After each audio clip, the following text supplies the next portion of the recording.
자, 시청률 자신 가득 SKB 시사 예능 교양 지향 프로그램 네, 점입가경 시작합니다. 요즘에 박수를 안 치더라. 함께 하시는 분들 우리 장유미 아나운서, 그리고 최영호 변호사, 청현석, 우리 전북일보 기자 함께 했습니다. 자, 첫 번째 토크 그냥 빠르게 갈게요. 예. 네. 자기소개 안 해요? 맞다.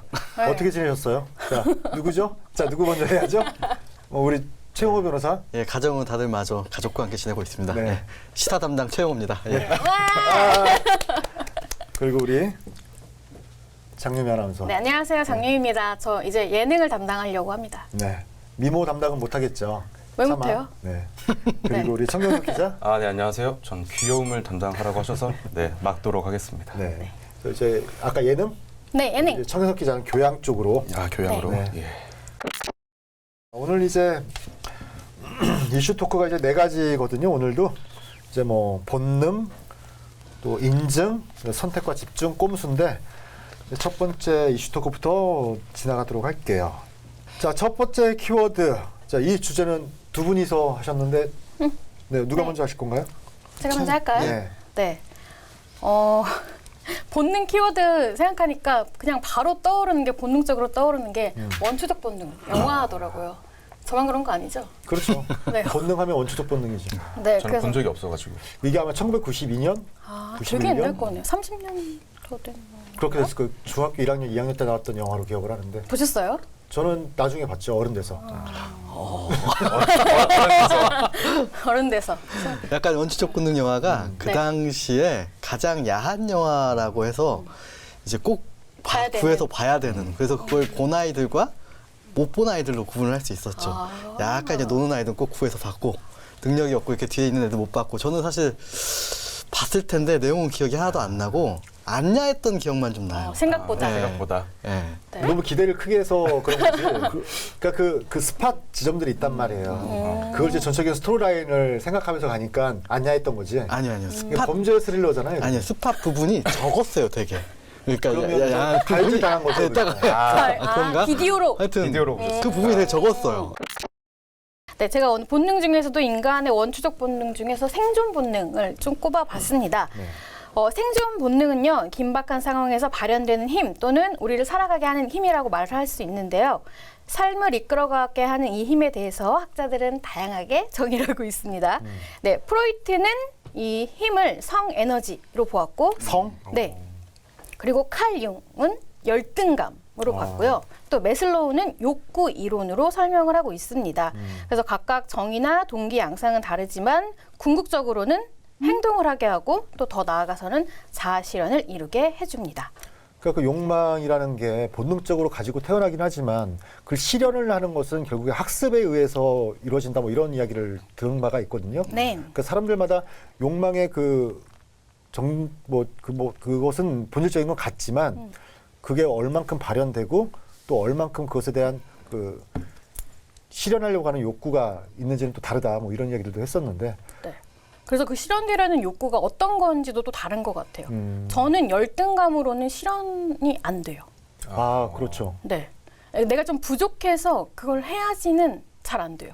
근데 내가 좀 사람마다 다를 것 같다 그러면. 네. 열등감으로 그걸 동기로 해가지고 실현하시는 분들도 있으니까. 그렇죠. 그래서 네. 나는 그런 사람이 있으셔서 난 저게 되는 게 되게 대단하고 생각했거든요. 전 일부러라도 좋아해요. 그걸 하려고 일부러 그 직업을 나는 이렇게 아침에 눈 딱 떠가지고 나는 그 직업을 사랑한다 뭐 이런 식으로 계속 좀 하는 타입이에요. 네, 굉장히 이상하게 쳐다봤어 지금. 되게 열심히 듣고 있는데 왜 그러세요? 그러니까 그 욕망 실현의 모습이지만 또 열등감이나 굉장히 싫은 것들 때문에 또 안 하려고 하는 것도 하나의 욕망의 그렇죠. 또 모습일 수 있잖아요. 근데 요즘에는 진짜 정치 시즌이다 보니까 그 이제 어떻게 보면 경선에 컷오프 됐다라는 거는 죽었다라고 표현을 할 수 있는 거고 무소속으로 출마하시는 분들은 어떻게든 그래도 기사 회생을 한번 해보겠다라고 이야기할 수 있는 건데 최영호 변호사가 준비했죠 정치편으로. 뭐 생존? 요새 사실은 예전에는 내가 권력을 쥐거나 누구를 이긴다고 하는 건 사실 칼을 들고 총을 들고 싸워서 이기는 거였는데 사실 이제 현대 사회 지금 우리 같이 아주 안정적인 사회에서는 선거를 통해서 전쟁을 대체하고 있죠. 네. 그래서 어떻게 보면 내가 권력을 쟁취하거나 무엇을 할 때 사실 선거라는 거는 후보자, 내 인생의 가장 큰 일일 수 있어요. 그리고 캠프, 내 사실 같이 속한 어떠한 조직에 속한 사람, 소속된 사람들이 사실 선거에 이기면 또 인생이 달라져요. 그리고 사실 생각해 보면 어떠한 지역, 뭐 나라, 사실 유권자들도 선거를 어떻게 하냐에 따라서 운명이 달라지기도 하거든요. 그래서 굉장히 중요한 어떻게 현대사의 어떠한 운명을 결정짓는 거고, 거기에서 누가 이기느냐가 사실은 전쟁과 같이 생존판인 거죠. 근데 사실은 이제 이게 지방선거고, 이쪽 지역에서는 사실 공직선거법상 선거가 이루어지지 않죠. 거의. 그렇죠. 예, 사실은 공직선거법상 당내 경선으로 이제 그 특정 정당의 후보자가 되는 순간 당선자가 되기 때문에 사실 당내 경선이 곧 이 서로 간에 가장 치열한 싸움이 되잖아요. 그러니까 본선 자체가 별로 의미가 없는. 네, 미국에서 이미 사실 끝난 것 같아요. 끝났다라는. 선거가. 그래서 그런데 지금 그래도 볼 수 있는 게 그 당내 경선에서 컷오프 되셨던 몇몇 분들이? 비중 있고 무게 있는 인사들이 당을 이제 벗고 이제 무소속으로 출마를 하니까 그나마 그쪽에서는 좀 약간 관전 포인트가 네. 있지 않나 이렇게 보이는데, 뭐 우리 최 변호사 얘기했던 것처럼 마찬가지로 아까 컷오프 되신 분들 같은 당 사람들이에요. 네. 맞아요. 그래서 크게 차별은 없고, 하여튼 이 한 3가지 정도가 있는 것 같아요. 당내 경선의 포인트가 아까 같이 이제 이 사람들의 본능이 어떻게 발현되는지. 컷오프. 본인이 이제 4명이서 가는데 당에서 너는 자격이 없어 하고 자르거든요. 기분이 네. 갑자기 안 좋네. 그 자르는 걸 막기 위해 어떻게 해야 될까요? 저요? 네, 어떻게 해야 될 저는 것 같아요? 무소속으로 나올 거예요. 아니 자르는 걸 막기 위해서. 막기 위해서. 네. 쟤한테 잘 보이겠죠. 그렇죠. 누구한테 가냐? 사실은 중앙당의 요직을 차지하신 분들. 사실 전주에 있으니까 서울 가가지고 꼭 서울에 갔다 와야 돼요. 서울 가가지고 누구 만나서 뭐 최고위원이다, 누구 어떤 의원이다 이 사람들 만나가지고 뭐 돈을 준다는 소문도 있고 뭐 한다는 소문도 있긴 하지만, 하여튼 그분과의 연줄이 굉장히 중요하죠. 그다음 2번째는 사실은 여기 지역위원장, 국회의원들, 이제 지방선거에서 어떤 이 정당의 의사결정을 하시는 분들이 지역위원장이기 때문에 이분들하고 또 이렇게 줄대기 뭐 이런 게 사실 굉장히 중요하고, 게임 룰을 자기한테 유리한 식으로 바꾸려면 만드는 사람들하고 친해져야 되는 거니까. 일단은 컷오프를 막는 거. 그러려고. 네, 게임 룰도 있지만 가장 중요한 건 컷오프를 막아야 그 돼요. 컷오프를 만드는 게 게임 룰이잖아요. 그렇죠. 게임 룰 중에 컷오프가 가장 커요. 하여튼 가장 커요. 내가 게임도 못하고 낙마하기 때문에. 예, 2번째 같은 경우에는 이제 당원 투표. 사실 당내 경선이기 때문에 당원 투표를 하거든요. 그럼 뭘 하냐? 지금 만약에 우리 청 기자님이 내년에 뭐 올해 선거를 나간다고 했어요. 그러면 하시는 게, 이분이 선거를 하기 위해 하시는 게 1년 전부터 뭐 해야 될까요? 조직 만들어야죠. 아유, 당원 모집, 권리당원 가가지고 당원 가입해주세요. 그러면 사실 지금 뭐 그냥 자발적으로, 저 같은 경우는 아주 자발적으로 도와드리겠습니다 하고 이렇게 쓸 수 있겠지만, 당비가 지금부터 1년은 내야 되니까 네. 10,000원은 내야 돼요. 그럼 사실은 이거 좀 귀찮은 거 하니까 한 5만 원쯤 주고 당비를 가입하고 뭐 이런 것들이 뭐 소문들이 있죠. 저도 확실하게 그렇죠. 모르겠지만 예. 이런 식으로 해야 되니까 이 조직과 이 당원 모집을 해야 되고, 요새는 또 이제 좀 그 당내 경선에서 2가지예요. 사실은 일반 여론조사의 2가지 효과인 건데, 한 6개월, 1년 전부터 이제 여론조사 돌려가지고 1, 2위 후보가 돼버리면 이 선점 효과가 있어요. 아, 유력 후보구나, 저 사람이. 그래서 여론조사를 높게 나오려면 어떻게 해요? 사실은 여론조사라는 거는 다수 대중의 의사를 묻기 때문에 이거를 뭐 이렇게 잘 나오게 한다? 근데 힘들어요. 근데 이분들이 워낙 당내 경선에 특화되신 분들이라 여론조사에 대해서 굉장히 능력이 뛰어나요. 왜냐하면 여론조사에 어떤 응답률이 낮다는 걸 포인트로 잡고, 특히나 지역이 좁아질수록 내가 아는 사람들이 여론조사에 응답을 높게 받도록 하는 게 이 사람들의 능력인 거예요. 이 조직이라는. 그래서 이 3가지. 아까 그 컷오프를 막기 위한 당내 룰, 이 줄대기, 그 다음에 당원 모집, 그 다음에 3번째는 이제 여론조사. 여기에 대해서 굉장히 특화된 어떠한 본능적인 모습들을 보여주는 거죠. 그래서 그게 이제 어떻게 보면 정치권의 생존 전략인데. 그 여론조사 전화 오면은 캡처해서 뭐 보내달라고. 맞아요. 네. 그런 문자 많이 받았어요. 그럼 그게 왜 그런 이제 거예요? 왜 그런 거냐면, 이제 제가 이제 후보자고 여기가 그 조직 담당자예요. 사실 여기서 조직 담당자가 그렇게 하는 거죠. 제가 한 1,000명 정도 모아가지고 여론조사에서 얼마나 했어요. 막 이렇게 막 할 거 아니에요. 그럼 내가 이게 했는지 안 했는지 잘 몰라요. 그럼 이 사람이 하는 건, 내 일은 이제 내가 1,000명을 했다고 말을 하는 게 아니라 몇 명이 나에게 유리한 걸 했다라는 거 캡처해서 문자를 보내줄 정도의 증거가 즉 적극적인 지지자들 내가 확보했다라는 걸 저한테 보여주는 거예요. 네. 그것도 모르고 캡처 딱 해가지고 보내주고. 그러니까 옛날에는 아까 우리 최 변호사가 얘기했던 것처럼 내가 권력을 잡기 위해서는 칼부림이 필요했었던 피를 봤어야 되는 건데 지금은 이제 뭐 선거라는 걸 통해서 이야기를 하기 때문에 우리가 선거를 전이라고 하잖아요. 선거 전이라고 하잖아요. 맞아. 근데 그래서 그걸 보는 것도 또 관전 포인트라고도 이야기를 하고 그걸 이제 일부 시민사회단체에서는 선거를 자꾸 전쟁에 비교하지 말라고 선거 전이라는 그렇죠. 예. 말을 쓰지 말아달라 이야기를 하는데 그건 어쩔 수 없는 것 그럼 같고 뭘 써달라고 하시는 거예요?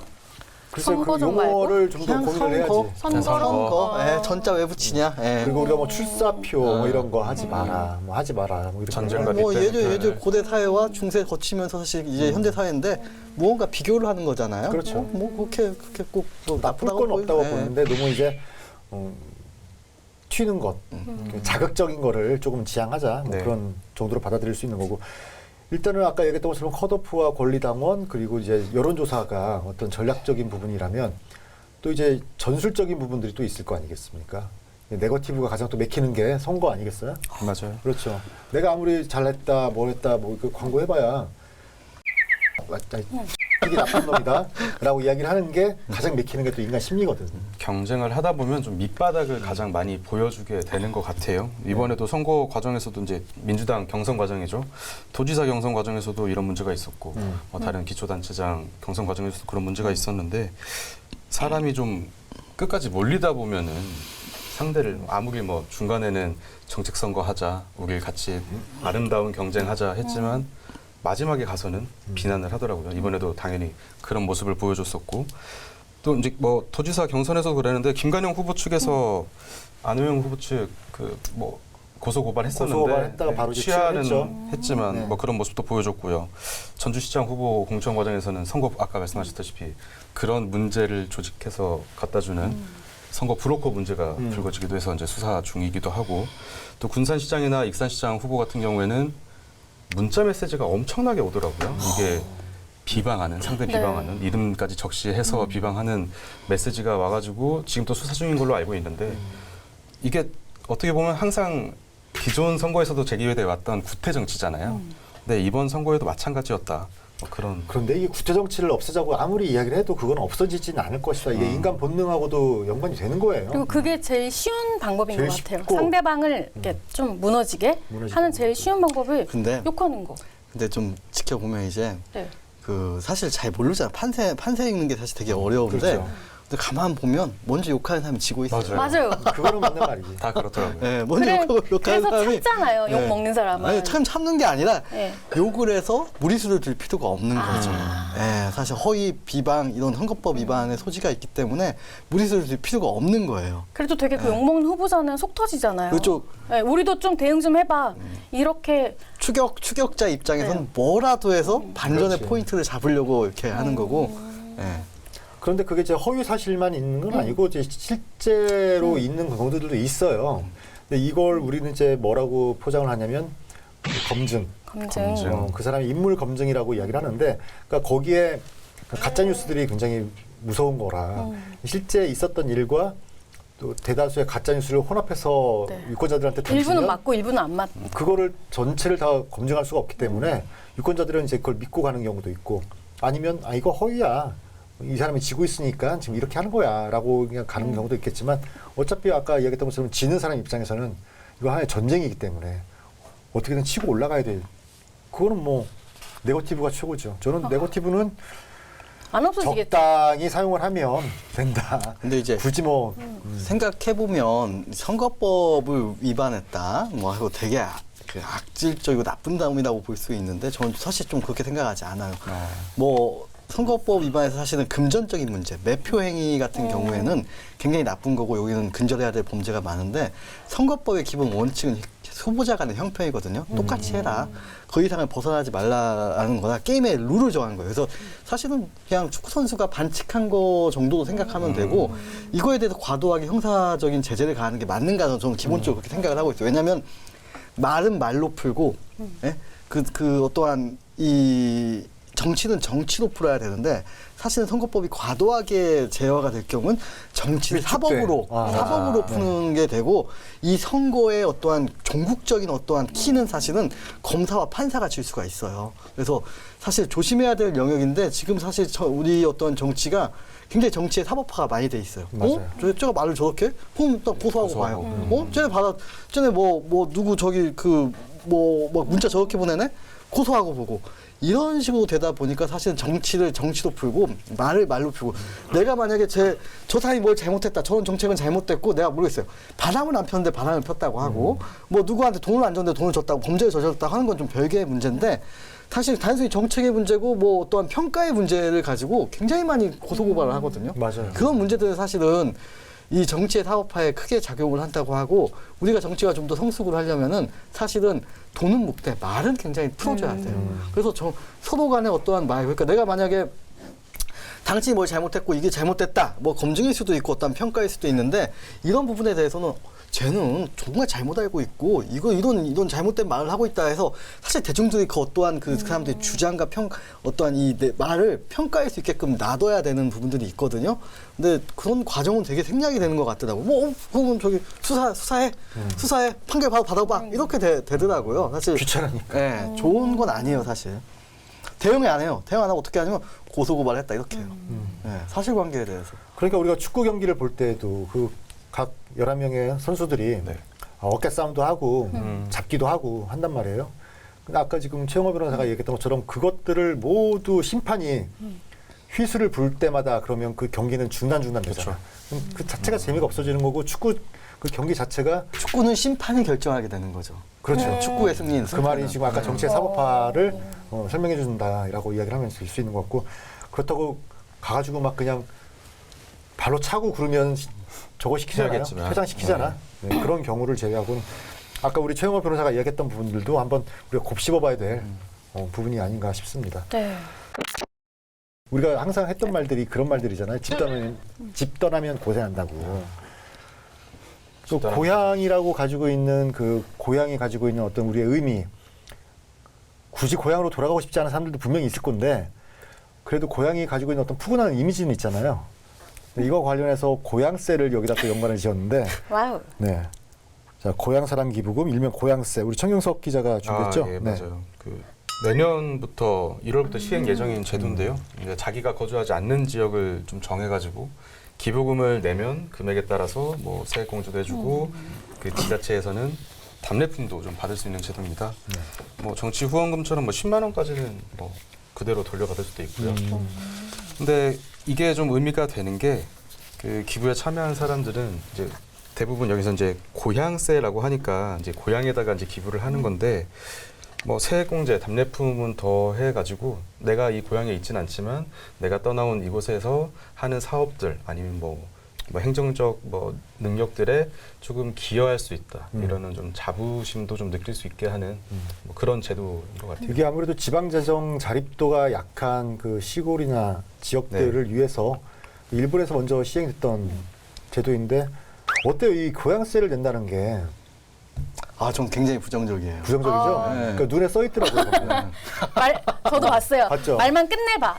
약간 이런 느낌. 그러니까 사실 우리나라 뭐 큰 나라도 아니고 되게 좁은 나라에서 무슨 이렇게 지역을 또 나눠가지고 사실 그리고 우리가 지금 가져야 될 생각은 여기 살고 있는 사람이 우리의 주민이지 사실 지역을 이동하신 분들 그 사람들은 거의 서울 주민이고 경기 주민이지 왜 여기와 관련이 있어요.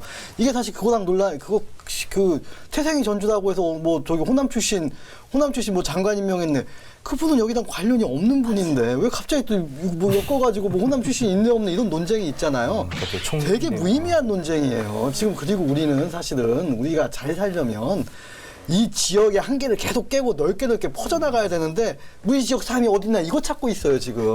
공감합니다. 이게 지금 이 발전적인 생각이고 상식적인 생각이 이 고향세라는 게. 아유. 그래서 아까 전에 오시기 전에 저희 얘기했잖아요. 고향세에 대해서. 그때도 제가 딱 우려했던 게 아니 지금도 제가 지금 정읍에 살고 있지만 정읍 사람이 아니라는 걸로 약간 배타적?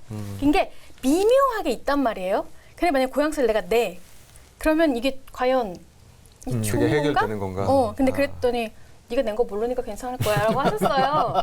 내가 어디다가 세금 낸다는 걸 안 알려주잖아. 네, 근데 그런 게 있을 때 더 단절시키는 느낌을 들어서 아까 전에 얘기를 한 거였는데 설명해 아이고 주시니까. 아주 큰 나라도 아니고 좁은 나라인데 뭐 이렇게 지역을 구분해가지고 내 고향이 그게 어딘데 그러니까 말해 이런 일본이라는 얘기네요. 나라가 굉장히 봉건 시대의 영향을 많이 받는 나라잖아요. 그 각 번 옛날에 번 지역별로 이제 그렇던 굉장히 그 일본이라는 나라가 어디 출신을 강조하는 나라인 거고. 맞아요. 이제 여기에서 약간은 그래도 그 지방적 자립도를 어느 정도 조금 만회하자라고 해서 선진적인 어떤 법제도 조례라고 생각을 해서 가지고 온 거긴 한데 결국에는 이것도 나누려고 하는 진영을 나누려고 하는 어떤 정치인들의 얄팍한 수단도 작용하고 있다라고 이야기를 하고 저는 이제 여기서 까놓고 이제 이야기를 하면 네네네. 저번에 윤석열 대선 후보가 이제 대통령이 되자마자 그전에는 그렇게 비판의 수위를 높이더니 윤석열을 도운 전북 출신 뭐 몇 명? 네네. 그 기사 한번 나왔었죠. 네, 그렇죠. 내가 그걸 보고 참 아연실색을 했습니다. 이렇게 태세 전환을 하나. 아 진짜. 그러니까 거기에서는 또 이제 전북 출신들을 만나가지고 마련해서 그분들과의 어떤 연결고리를 통해 뭔가를 막 이뤄보겠다 뭐 이런 풀어나가려고 어떤 하는 거겠죠. 그런 게 있는 건데 그게 아까 그 최영걸 변호사가 얘기했던 것처럼 굉장히 대승적이지 못하게 정치를 하는 것들이 아닌가라는 생각들이 들더라고요. 그래서 이제 이 고향세라는 것 취지 자체는 나쁜 건 아니에요. 나쁜 건 아니지만 그럼에도 또 고민은 아니 이미 뭐 시행을 하는 거라 고민할 건 없고 하여튼 우리가 나아가야 될 방향은 좀 더 개방적이고 좀 더 우리가 또한 그래, 흡수할 수 폐쇄적으로 있는 되는 거지 이렇게 폐쇄적으로 뭐 어디 전북 출신이 누가 있고 그 사람이 얼마 냈네 이런 걸 따지면 안 돼요. 맞아. 그러면서 막 인구 유입시키려고 하고. 그건 말이 안 돼요. 인구 유입시키고 배타적으로 할 거면 무슨 인구 유입. 그분들은 또 자기들 고향에 세금을 내겠죠. 사실은 좀 시골과 어떠한 그 도시의 차이는 시골로 갈수록 출신이 더 따져요. 맞아요. 사실은 정읍 시골이기 때문에 얘가 남원 출신이 전주 출신이 우리 정읍 출신이 아니라고요. 전주만 해도 남원이든 정읍이든 무주든 상관을 안 해요. 어느 출신이든. 사실 그런 거 몰랐는데 제가 퇴사를 하고 나서 정읍에서 회사에 퇴사를 하고 나서 들었던 얘기가 있어요. 직접적으로. 정말 다행인 게 뭐냐면 우리 네. 방송이 정읍에 안 나가기 때문에 직접적으로 들었던 말이 있는데 거기에 이제 그분은 정읍 출신의 여성 뭐 계셨는데 아 유미 씨가 정읍이 집이었으면 정말 좋았을 텐데 진짜 아 너무 특정하셨다 이거 잘라야겠다. 다시 그건 이제 우리 뭐 네.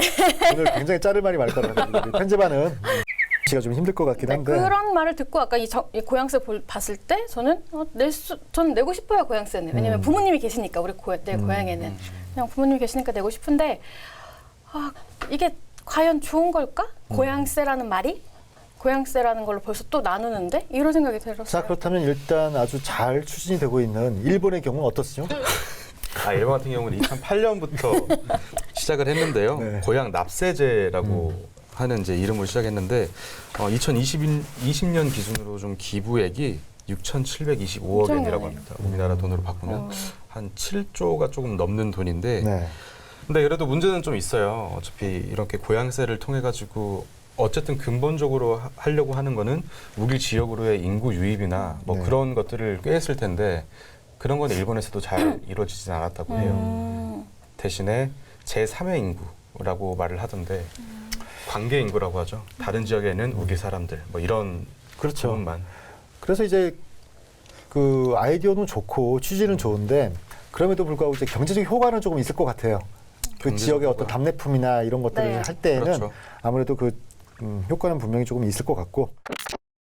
자 다음 키워드는 인증이에요. 이제 인증.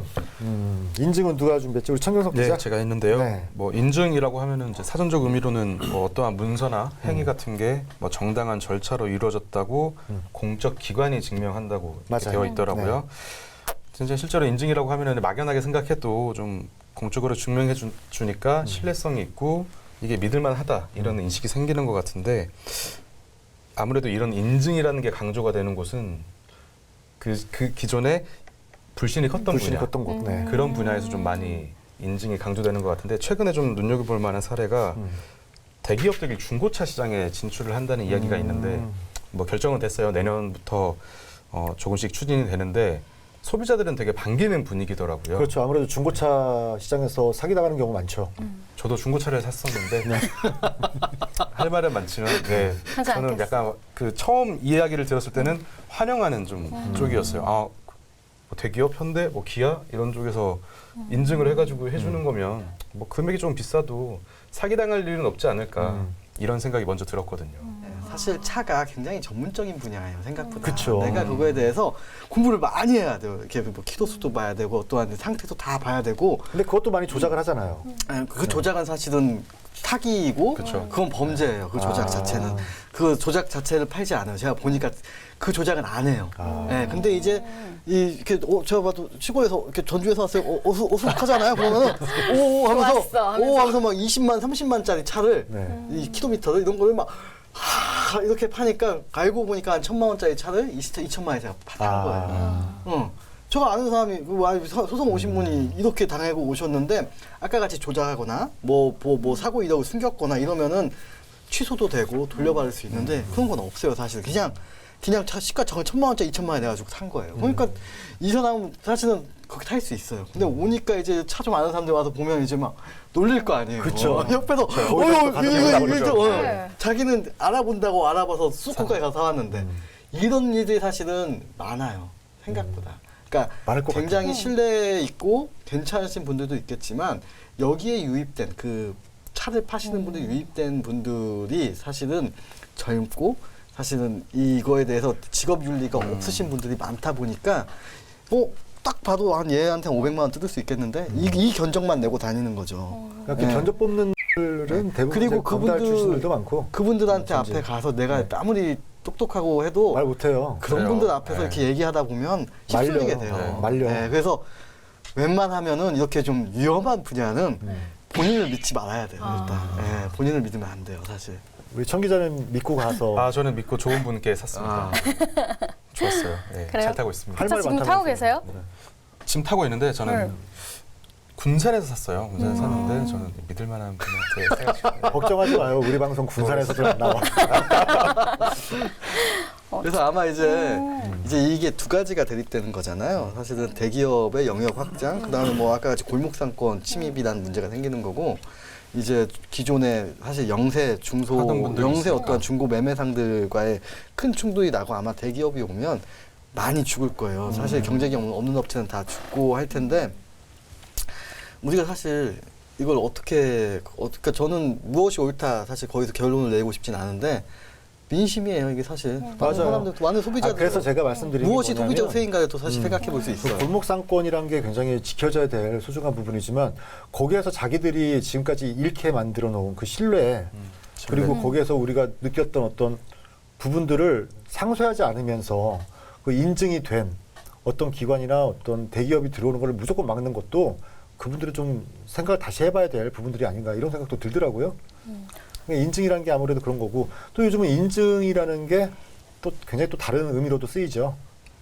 공식적인 인증이 아니고 뭐 인증샷도 있고. 네. 네. 근데 아직 인증샷 말하기 전에 저 궁금한 게 있었는데 네. 특히 저는 대기업들이 이렇게 중고차 시장 진출한다고 했을 때 뭐 렌트카도 하고 있고 다 하고 있잖아요.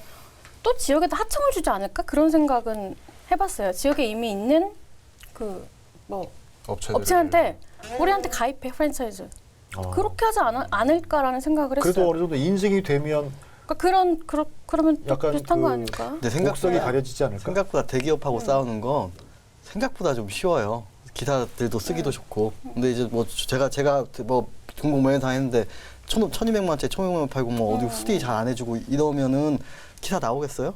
근데 기아가 그렇게 해요. 그렇죠. 맞아, 그럼 기사가 맞아. 쉽게 나와요. 예, 그래서 이런 장점들도 분명히 있는 거예요. 그렇지. 그리고 중고 자동차 암만 사기 당해봤자 기자들 찾아와서 암만 호소해보냈자 그렇죠. 이거 뭐 어떻게 못해? 그러면 우리를 뭐라고 하냐면 한 2명, 3명 더 비슷한 사례 찾아오시라고. 찾아오시면 이런 일이 있다, 비일비재하다 이렇게 기사를 쓸 수 있는데 혼자서 와가지고 이야기하면 이거는 내가 그분 민원 담당해 주는 거지 기사로서의 효용 가치가 없으니까. 그래서 기업의 대기업에서도 큰 책임감이 있는 거거든요. 그래서 그런 부분들은 사실은 좀 그 네. 업체를 검증한 다음에 네. 그런 식으로 운영될 것 같다라는 생각을 그냥 해봤어요. 저는. 자 이제 다음 키워드는 선택과 집중으로 갈게요. 이제 선택과 집중 필요한 지금 시기죠. 아까도 정치 시즌 이야기를 했는데 근데 우리가 보통 선택은 저는 또 다른 말로는 포기라고도 생각을 하고 싶거든요. 그렇죠. 이제 여러 가지 중에서 한 가지를 이제 꼭 집어내는 건데 그렇다면 나머지 것들은 포기를 해야 되는 거고 우리가 그럼 선택을 할 때는 어떤 기준을 가지고 선택을 하는지, 보통 자기가 뭐 물건을 선택하든지 뭐 사람과의 약속을 선택하든지 할 때. 아 저요? 그러게요. 저 막 그 고민을 하는 걸 너무 싫어해가지고 아. 그냥 빨리. 빨리. 예. 성격도 좀 급하고. 예. 필요하다 싶으면 빨리. 예, 그냥 그래서 뭘 막 선택한다고 해서 고민을 많이 해본 적이 별로 없는 것 같네요. 뭐 있었나? 네요. 그 선택을 잘 못하시는 무슨 뭐 장애, 선택 장애 네. 뭐 이런 이야기들도 하는데 그만큼 선택을 하는 게 어려운 게 아니라 다른 거 포기하는 게 어려워서 그런 거 아니겠어요? 사실은 선택한다는 게 공부도 많이 해야 되고 이거에서 내가 둘 중에 하나 뭘 선택을 해야 될 때 이게 좋은지 저게 좋은지 막 비교도 하고 해야 되잖아요. 맞아요. 그 시간과 비용이 너무 저는 사실은 뭐 좀 잘 그런 집중을 잘 못하는 것 같아요. 그래서 제가 말씀드리고 싶었던 게 뭐냐면 선택은 또 다른 말로 포기일 수도 있지만 결국 선택의 기준은 내가 아는 것 그리고 나한테 익숙한 것 쪽으로 갈 수밖에 없어요. 그래서 우리가 뭐라고 하죠? 과감한 선택이라고 할 때는 보통 내가 정반대의 것을 선택하는 거구나. 나에게 익숙하지 않았던 것, 아, 처음 과감하다는 시도되는 말은? 것, 네, 아. 과감한 선택이라는 것. 전 그렇게 보거든요. 내가 원래 했던 것을 다른 거 쳐다보지도 않고 그냥 과감하게 선택하는 것을 이야기하는 것이 아니라 그래서 지금 그 선거 시즌이라 우리가 과감한 선택을 할 것인지 아니면 그 익숙한 선택을 할 것인지 우리가 이제 선택을 하는 사람이 있을 것이면 나머지는 포기가 되는 것들인데 그래서 아까 이야기했던 것처럼 공부가 필요한 거거든요. 그 사람들에 대해서. 이 부분에 대해서 한번 이야기를 해주시죠. 정치에 대해서. 시사. 시사. 네. 사실 지금 우리 지역에서는 선거가 재미가 별로 없잖아요. 이제 지금 5월 초 때 경선 다 마무리됐고 이제 사실 저는 뭐 딴 사람을 찍고 싶어도 큰 의미가 없지 않나? 네, 그래서 이러한 사실 선택의 어떠한 유권자의 선택의 재미를 굉장히 반감시키는 맞아요. 선거죠. 그래서 사실 왜 이렇게 됐나라고 좀 생각을 해보면 뭐 정서도 있고 그동안에 어떤 많은 어떤 시도가 있었겠지만 사실 양당제가 점점 고착화되면서 이쪽 우리 지역 호남이나 영남에서도 일단 왜냐하면 영남 같은 경우 PK 같은 경우에는 굉장히 많은 어떠한 이 부침이 오고 갔어요. 사실은 네. 일단 민주당도 많이 당선이 되고 근데 아마 이번 선거에서는 아마 힘들 거라고 보여져요. 그 호남도 그렇고 영남도 그렇고 이제 좀 고착이 되는 것 같은데 아쉽죠. 지역구도라는 게 많이 깨진 것 같았는데 다시 또 돌아왔고 지역구도가 깨지고 어차피 또 이제 우리가 그런 이야기를 많이 했잖아요. 네. 예전에 뭐 국민의당, 민생당, 바른미래당 있을 때 그런 어느 정도 다당제가 만들어지는 게 아니냐라는 기대도 있었고 근데 결국에는 또 무슨 이야기를 하냐면 결국에 쟤네들은 다 민주당에 있던 애들이야. 쟤네들은 결국에 다 새누리당에 있던 애들이야. 결국 그들이 당을 쪼개고 만들고 한다. 근데 그럼에도 불구하고 그거는 의미가 있었다고 보거든요. 그 이야기했던 것처럼 당을 선택하는 그 당론 자체가 어떤 방향으로 가느냐에 따라서 또 그 정책이 달라지니까. 근데 지금 같은 경우 왜 안 되는 거라고 봐요? 우리 특히 이제 PK 뭐 TK 이쪽은 이야기하지 말고 우리 전라북도 지역은 왜 이렇게 선거가 재미없어지는 건지. 중앙 정치에 함몰되니까 그러죠. 우리의 정서를 특정 정당에 투여를 하잖아요. 사실 지방선거는 그럴 필요도 없고 아마 그렇지 않은 정서가 많이 반영이 될 텐데 우리 어떠한 그 정치 구조상 대선 외에 다른 선거는 사실 반개 선거예요. 되게 중요하지 않은 선거라고 볼 수도 있고 그래서 모든 선거는 사실 대선에 함몰이 되고 대권 주자에 함몰이 되기 때문에 지역이라는 건 사실은 우리는 종속돼 있는 거죠. 수도권의 어떤 자꾸 중앙 안 정치에. 된다고 안 된다고 이야기하는데 조속되어 있고 인식 자체도 조속되어 있어요. 네, 그래서 사실 좀 구분은 좀 할 필요가 있을 것 같아요. 뭐 다른 거 구분이 아니라 사실 지방선거는 지방선거대로 우리가 좀 다른 선택을 할 수 있는 폭을 좀 넓힐 수 있는 사고를 좀 가지는 게 당을 없애버리는 건 어떨까요? 지방선거에서.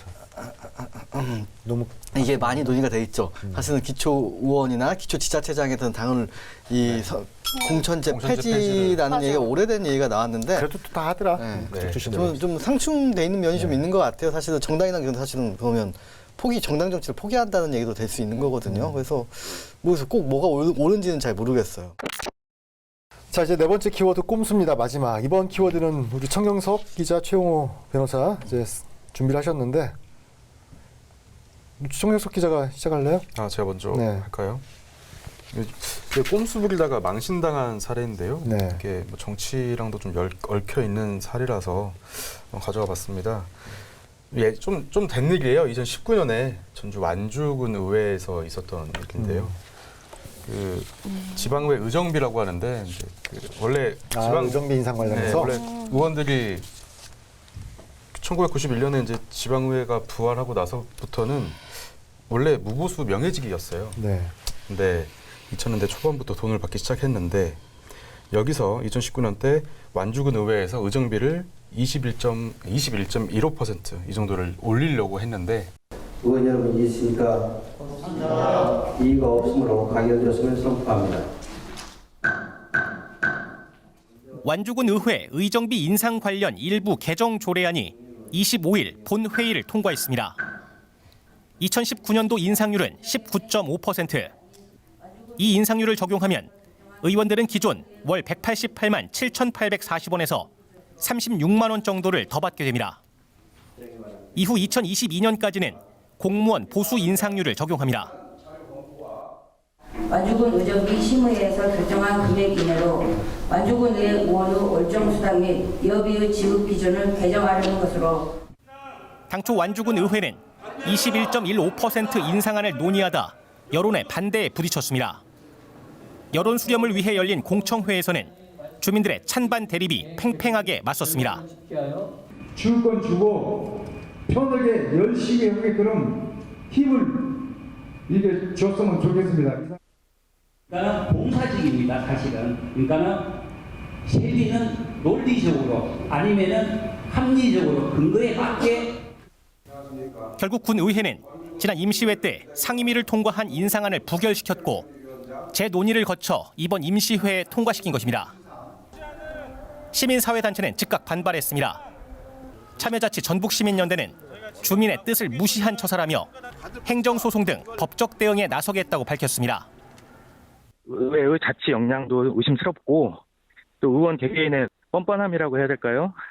이런 부분들에 대해서 강력하게 규탄하고 국민들이 함께 엄중한 심판을 내려야 할 것이다. 또한 내부 회의를 거쳐 향후 구체적인 대응 방안 등을 결정하겠다고 덧붙였습니다. 시민사회단체도 반대하고 주민들도 모두 반대하는 사안이었지만 꼼수까지 써가면서 이제 통과를 시켰어요. 그런데 문제는 그 과정에서 이 당시에 이제 의장께서 말실수로 이제 이의가 없으면 이제 가결하겠습니다라고 해야 되는데 이의가 없으면 부결하겠습니다 하고 방망이 치고 넘어간 거예요. 되게 재밌다. 방망이 치고 몰랐네. 넘어간 거예요. 근데 하지만 의원들도 몰랐죠. 의원들도 한 명도 모르고 그냥 다 패정을 했죠. 네. 했는데 보수학당이잖아요. 녹화됐으니까. 이거를 보고 방청을 했던 이제 시민사회단체 참여자치 전북 시민연대에서 문제 제기를 한 거예요. 부결이라고 했다. 이게 이제 엎어진 거죠. 이제 이걸 두고 이제 지방 의원들이 참 주민들 반대까지 하는데 꼼수 써가지고 하다가 이제 자기들이 발목 잡혔다 이런 말이 있었던 사례가 있었죠. 아니 그러면 일부러 가결인데 부결로 일부러 아니요, 말한 그렇진 건가요? 않은 걸로. 그런 건 아닌 걸로. 또 그렇게까지 머리 쓰지 않은 머리 쓰지 걸로. 않으신 걸로. 약간 불안해서 그 말이 나온 것 같아요. 근데 꼼수라는 게 사전적 의미를 보면 째째한 수단, 방법이거든요. 네. 근데 또 꼼수가 어떨 때를 보면 귀여울 때도 있단 말이야. 귀여운 저 친구가 꼼수. 꼼수치네 이제 이렇게 이야기하면서. 그건 또 귀여운 사람이 해야 귀여운 거죠. 우리 그럴 것 청유석 같아요. 기자같이. 네. 귀여움을 담당하고 있는. 꼼수 부리지 않겠습니다. 네. 그 가격 꼼수 같은 거 우리 장유미 기자. 장유미 아나운서. 제가 네. 뭐 4만 원짜리인데 39,900원이면 산다 뭐 이런 거. 네, 그러네요. 근데 이게 어떤 심리적 만실호선이 있기 때문에 그런 건가요? 4만 원은 비싸 보이고 39,900원은 좀 더 싸 보이나? 이게 사실은 그 미국에서는 다 무슨 99.99불, 맞아요. 네, 19.99불 뭐 이렇게 해가지고 이 가격에 20불보다 19.99불에 훨씬 더 많이 산다라는 어떠한 그 경제 통계가 마케팅적으로 있으니까, 네. 해서 하는 건데 그 이유는 사실 막 참 잘 납득은 잘 안 가더라고 제가 안 그러니까. 예. 아마 우리한테는 아주 막 맞닿은 말은 아닐 수도 있는 것 같다는 생각이 맞아요. 들었어요. 근데 요즘에 저는 39,900원 보면 4만 원이잖아. 이게 이렇게 맞아요. 반문이 그러니까 확 들어요. 우리가 막 그 미국 사이트나 이런 데 가보면 모든 가격이 사실 19.99불, 맞아요. 29.99불 이러거든요. 뒤에가 예. 9으로 끝나요. 근데 일본에도 막 99엔 마트 이런 게 많거든요. 근데 사실은 99엔이 아니에요. 세금을 따로 붙이니까 104엔, 105엔 뭐 이렇게 되는데 99엔 맡으면 와 우리 생각으로는 1,000원 미만으로 살 수 있다고? 약간 이런 느낌의 드는 마케팅이 인터넷 있죠. 쇼핑을 하다 보면 좀 이제 저 가격 선정이 좀 이유가 좀 납득이 가는 거는 사실 제가 이제 물건을 살 때 뭐 여러 가지 진짜 너무나 많은 물건이 있잖아요. 10,000원대를 본다든지 20,000원대를 본다든지 이렇게 하면 사실 거기에 뜨는 게 29,900원짜리가 뜨니까 그럴 수는 있을 것 같다는 생각이 드는데 원초적으로 사실 지금 이런 카테고리를 분류한 게 아니라 예전부터 오프라인에서 19.99불을 했잖아요. 맞아요. 사실 그건 잘 모르겠어요, 저는. 저 갑자기 생각난 거 있어요. 최근에 겪은 일인데 그 마트 가면은 특가 상품 해가지고 네네. 진짜 너무 싸게 제가 콤부차를 요즘에 마시고 있는데 원래 15,000원이었거든요. 8,000원인 거예요. 그래서 막 5개를 샀어요. 그래서 이제 가져갔어요. 근데 딱 찍더니 이거는 카드 할인? 특정 카드? 특정 카드가 아니면 할인이 안 된다는 거예요. 그것도 꼼수라고 봐야 되나? 저는 꼼수라고 꼼수라고 볼수 있죠. 생각합니다. 네. 그 안에 다시 글씨를 가보니까 글씨를 작게 맞아요. 네, 무슨 글씨를 작게 카드 딱 써놨어요. 써있어요. 네. 정말 조그맣게 가격은 엄청 크게 써 있으면서 그 안에 진짜 한 7포인트일까요? 이렇게 써 있는 거예요. 무슨 카드 사용 시 진짜 빼주세요. 그런 경우 많은데. 그랬어요. 그래서 5개 샀는데 그래도 갖고 싶은 거예요. 그래서 4개 빼고 하나만 샀어요. 그래서 인터넷을 보니까 10,000원이더라고요. 그래서 우리 무료에. 그래서 카드를 빨리 발급 받으셔야겠네요. 기분이 매우 안 좋았어요. 그러는 걸로. 그런 꼼수 안 당하려면 잘 카드사별로 봐야겠어요. 카드 발급 받아 놓는 걸로. 근데 제 앞에 있던 학생도 무슨 고기를 샀는데 그 학생도 똑같이 이거는 아닌데 괜찮으시겠어요? 그럼 뭐라고 해요 보통? 빼주세요 그래요? 아니요 그냥 할게요 그래요? 저 같은 경우 빼달라고 하는데.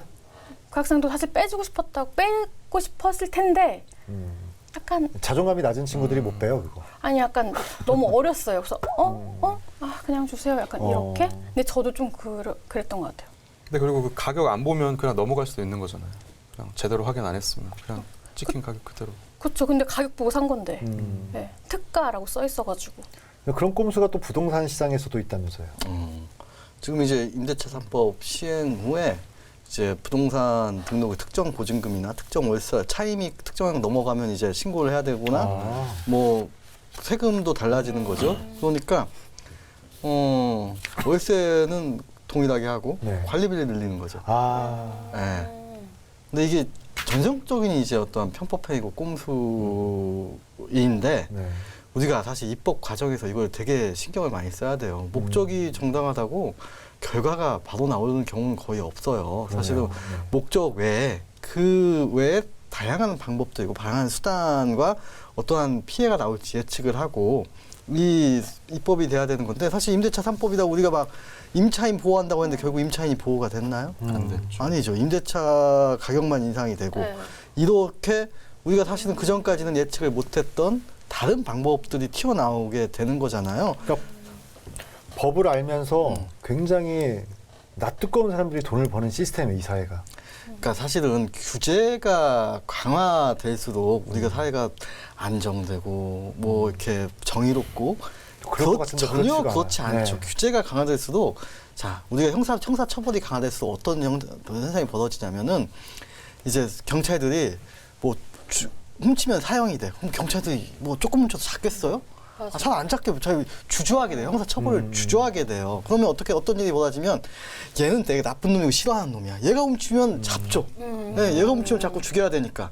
이런처럼 자의적인 법 집행이 되기가 쉬워져요. 그래서 이제 내가 만약에 수범자로서 이 범죄자 뭐 이렇게 뭔가 잘못된 경우를 했을 때 규제가 강할수록 어떤 현상이 벌어지냐면은 위반을 했을 때 내가 잘못했다고 생각을 하는 게 아니라 내가 재수가 없구나 이렇게 생각을 해요. 예.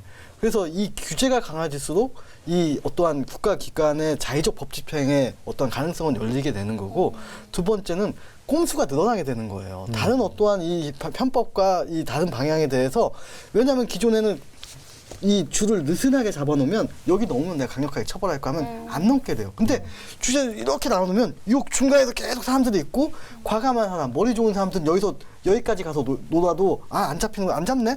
이러면서 이 사람들이 부당이득을 취하게 되는 거고 법을 잘 지킨 사람들은 사실은 손해를 보게 되는 거예요. 이 규제에 대해서 되게 곰곰하게 생각해야 되는데 임차인 보호해야 돼. 이거 이렇게 해서 강하게 규제하면 너무 원론적으로 정의로운 사회가 될 가는 거야. 경우에. 이렇게 이 어떠한 규제나 법틀을 찾아보는 거는 되게 바보 같은 일이고 사실 이런 논의는 100년 넘게 있었어요. 200년 우리 법치주의에서 300년 동안 계속 논의돼 왔던 일들인데 지금 우리는 초기 단계에서 목적이 정당하니까 결과도 좋을 거야. 이런 식의 논의 굉장히 기초적인 수준 낮은 논의를 하고 있는 거예요, 사실은. 그러니까 그 법 철학 분야잖아요. 그런 부분들이. 근데 우리나라 같은 경우는 그 법 철학 분야가 굉장히 발달된 나라는 아니거든. 대부분 뭐 대륙법계니 뭐 영미법계 그 법이라는 것 자체가 기본적으로 서구에서 들어온 어떤 문화에 우리 이 법 그러니까 이라는 거 뭐 민법이나 형법이나 이런 법 체계 그러니까 우리가 누가 스스로를 규율한다는 게 민법인 거고 국가가 공권력을 행사하는 게 형법이라는 건데 이런 법 체계라는 건 사실은 우리가 안 가지고 있던 거예요. 우리가 조선시대 때 이런 법 체계를 안 가지고 상권 분립부터 시작해가지고 우리는 네. 팔조법금하고 경국대전을 중심으로 해서 다 개수를 했다고 하는 거죠. 그래서 법 체계를 사실은 가져가야 되는 거라. 모든 법은 사실 생각보다 괜찮아요. 왜냐하면은 300년 동안 고민을 한 서구의 법을 가져와서 하거든요. 근데 이 법 적용이 이제 그렇죠. 규리 위수를 넘으면 탱자가 된다고 사실은 그렇죠. 서구의 법이 우리에게 와서 전혀 다른 형식으로 발현이 되는 거죠. 그러니까 철학적으로 맞지 않는 부분들이 있다니까. 그러니까 그거 어떤 전체적인 규정이나 이런 부분들에 대해서는 아까 이야기했던 것처럼 많이 변화가 돼서 선진화된 걸 우리가 받은 거예요. 근데 이거를 우리가 받아들이는 것에 철학적인 부분에서 보면 고민이 상당히 조금 필요한 부분이 있지 않을까. 아직 단계가 안 넘어간 거죠. 사실. 그런 거죠. 그걸 알고 있는데 왜 안 고치려고 할까요? 그걸 모르잖아요. 다 전체. 네, 우리의 목적이 좋았으니까 결과도 좋을 거야. 곧 10년 지나면 괜찮아질 거야. 이렇게만 얘기하는 거잖아요. 시간이 지나면 괜찮아질 거야. 그러니까 그만큼의 성숙된 어떤 논의와 고민이 없었다. 이걸 이야기하는 거지. 그래서 철학을 얘기하는 거예요. 지금 당장 성과를 내야 되니까 그런 아니 걸까요? 지금 당장 성과도 안 났잖아요. 성과가 아니고 그래도 뭔가를 한 거잖아요. 적용을 해야 되니까. 그러니까 뭔가 새로운 시도는 했다라는 그리고 성과는 보여줘야 보여지잖아요. 되니까. 그러니까 그런 거. 그런 걸까요? 그렇죠. 그런 거죠. 자, 오늘도 아주 긴 시간 키워드 토크를 나눠봤는데 마지막으로 한마디씩 정말 짧게 10초, 15초로 인터뷰하듯이 이야기를 해주시기 바랍니다. 5월 과정의 달 가족과 함께 행복한 5월 보내시기 바랍니다. 네, 우리 장유미 아나운서. 네, 오늘 되게 법에 대해서 공부한 것 같아가지고 좋네요. 마지막이 그래서. 네. 네, 감사합니다. 선택과 집중 잘 하시기 바라겠습니다. 네, 오늘 키워드 토크 이제 아까도 이야기했던 것처럼 뭐 본능 그리고 인증, 선택과 집중, 또 꼼수 이야기해봤는데 이 키워드들이 또 어떻게 살펴보면 연관이 되는 부분들이 있어요. 결국에는 우리 떳떳하게 본능적으로 사는 데 있어서 선택과 집중을 하는데 꼼수를 부리지 말자. 이렇게 한번 연결을 짓고 마치도록 하겠습니다. 자, BTV 전주방송의 점입가경 오늘 여기까지 하도록 하겠습니다. 고맙습니다. 수고하셨습니다.